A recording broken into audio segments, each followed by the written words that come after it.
Our next speaker, it comes with the area of HR.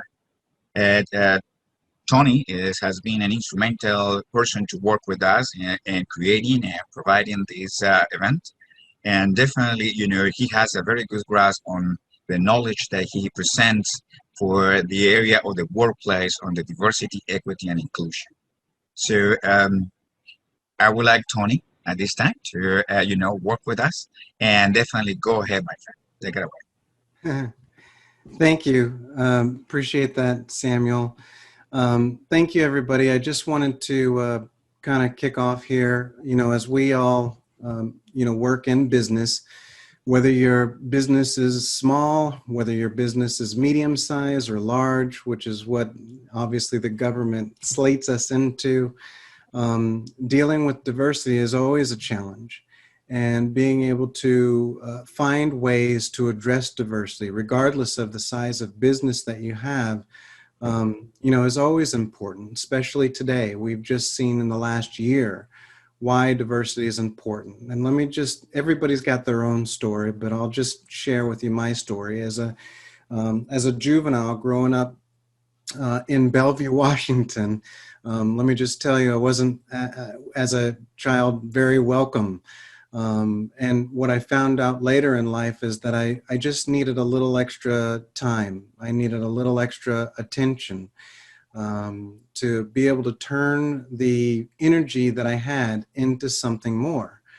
And a lot of times we get discouraged immediately just from the fact that we are different than most people in business. And I've now been in business for 20 years. And it gives you the ability to, when you have people that can help you navigate these things that most people may have grown up to learn, you're able to get further in life. And since then, I've been able to travel the world, being able to go to 26 countries for business, 42 states for business, simply by getting some support on how to navigate life in diversity. I was fortunate after the Marine Corps to be able to get my first professional job at Safeco Insurance, which was headquartered here in Seattle before Liberty Mutual bought them out. I navigated, but with help. I was able to join the Diversity Committee in 1991, working with Bo Dickey, who is the Chief Information Officer, and at that time, the President, Roger Eichste, having the support to support diversity and the expansion of diversity so that everybody had an equal opportunity, enabled me to learn how to share this information I'm sharing with you today. We're going to start the session out by, I'm going to share my screen now, and we're going to start this session out simply by a video that I use when I talk about diversity. And you'll see how we all kind of start in diversity being maybe in boxes. And I know that sounds strange, so I'm going to get us started here by sharing my slides and then going on to my favorite part, which talks about diversity through the sense of being in boxes. So thank you all for joining me here today. And as we go through here, I'll definitely answer questions.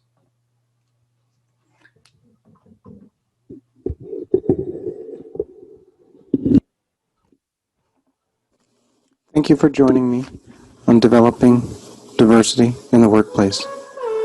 It's easy to put people in boxes. Those that can't find a job, and those that are scraping by. Those that we trust, and those that we try to avoid. There's the new day, and then there are those who have always been here. There are people from the countryside, and those who have never seen a cow. The religious, the self-confident. There are those we share something with, and those we share nothing with. I love starting with this video because it's a human exercise that was designed in another country, but gives us a real good view on how things start at the beginning of our life. For instance, we sometimes didn't engage diversity until we were in business. And that's simply maybe by our parents that we grew up with, or maybe we grew up in a specific location, but it lacked a lot of diversity.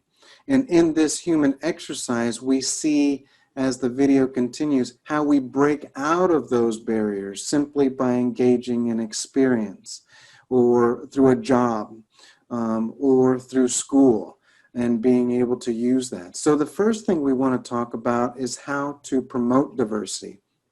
And the best way to do it is to link diversity to the bottom line.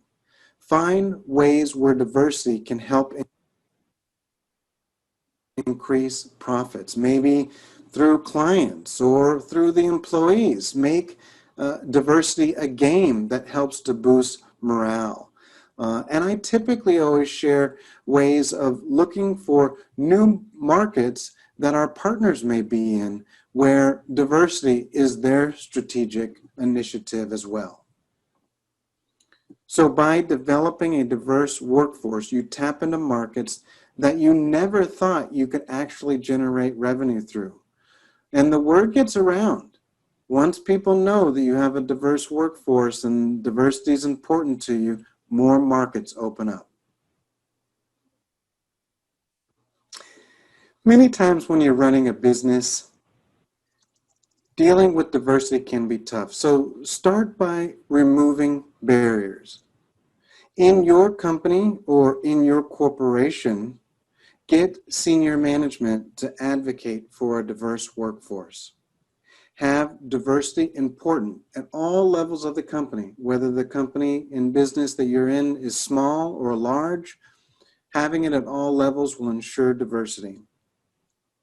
Use signage. Put posts up in the lunchroom. Make sure to have reminders for everybody demonstrating the company's commitment to diversity. Getting rid of those barriers is key to having a diverse environment in your business and workforce. Another approach to diversity in the business workplace is mentoring. You want to mentor others in your company and maybe set up a mentoring program. You want to find other people who may not look like you or act like you and coach them or provide feedback, but interact with them. You also want to provide knowledge and share information, but interact. So by finding people that don't look like you, or finding others that you may not normally spend time with, you're not only helping yourself learn and somebody else, but you're strategically focused on diversity. And finally, we want to measure. We want to measure and monitor our diversity. We want to set targets for recruiting so we can ensure we always are looking for a diverse workforce moving forward. We want to share, if we have a diversity committee, the notes and agenda, and we want to rotate people through the diversity committee. We want to have a supplier diversity program. We want to develop a promotion review board. Maybe this is in a larger company or just in your small business. Having classifications for jobs to ensure there's growth and that growth is equal. We want to survey teams in our company, maybe separately or even maybe verbally. Have a lunch, know what's going on. Lastly, as you grow your business and you get bigger or you become public, you want to examine pay equity. When everybody is paid the same, that's when you'll ensure diversity forever.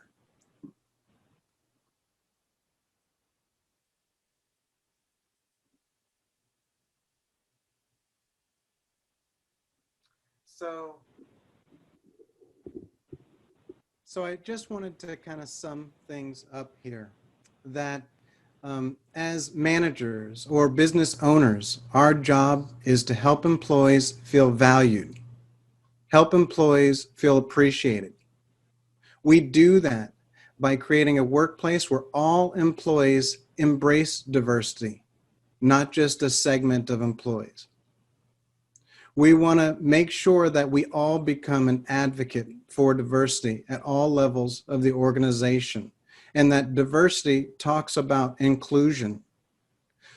When you have everybody involved in diversity, it becomes a ability for your organization to grow.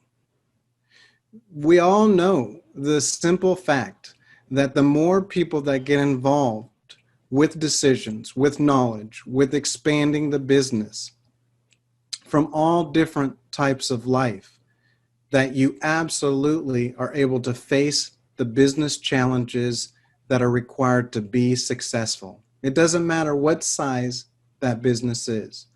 All that matters is when you're in business, you want to be successful. So not everything that is faced can be changed, but nothing can be changed until it is faced. So face your diversity. Get out of your box. Be part of the change and show others how to be part of that change as well. Thank you, and I wanted to make sure that I left a little bit of time in case you have questions on diversity or things that have been proven methods. You can either use the chat tool or if you'd like to just share something as well.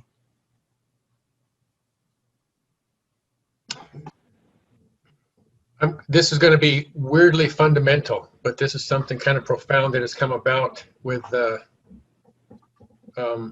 couple layers of communities who have different kinds of background. And this is going to sound like a stupidly obvious thing, but I've had some people go, oh, inviting somebody, hey, come over here, be deliberate in asking somebody who's not there, whether it's the new kid or somebody else, hey, you ought to come over to this group over here. And I refer to all ethnic groups, not just the pink people, but I have, and Samuel can attest, I call out everybody who is kind of sheltered in their community, all looks like them, of every complexion. All humans do it, not just the pink people. And I said, hey, everybody you know is Persian. Yeah, I got some cool Korean friends. You ought to come hang out, and or whatever. But that invitation, it sounds like a, what do you mean, Brian? And that's the hard thing to go say, hey, come on over, come on down, whether it's coming to your kitchen or just join our Zoom meeting, to be deliberate with an invitation and welcoming. Like, hey, man, we want a bunch of otherness. We want a lot of flavor here.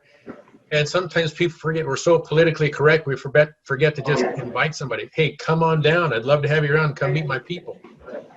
That's right. And that's what I encourage people to be deliberate and be inviting. Yeah, I love that. Yeah, I love that, Brian. That's really important. One thing that people think about, and I work at Seattle Genetics now, and I'm on the vice chair for the diversity committee here. It's been a mission, obviously, for my life.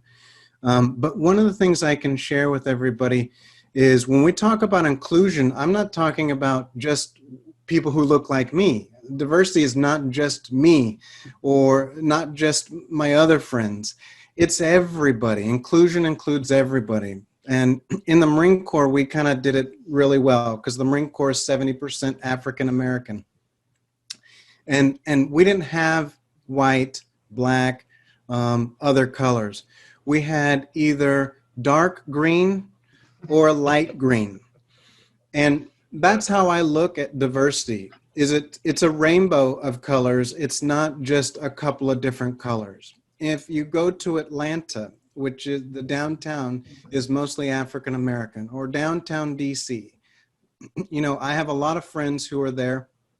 And so my white colleagues feel like diversity is for them because they need to be included in things. Well, in Bellevue, Washington, I was that, you know, because I was the 5th African-American student in Newport High School. And so it was just the reverse for me. But if I lived in Atlanta or DC, I would have felt like I was the majority. Diversity is just about that. Whatever the majority or the minority is, we are all the same. Each voice helps us improve in business. And only once you listen to everybody can you really harness diversity. So that was a great point, Brian. I really appreciate you bringing that up.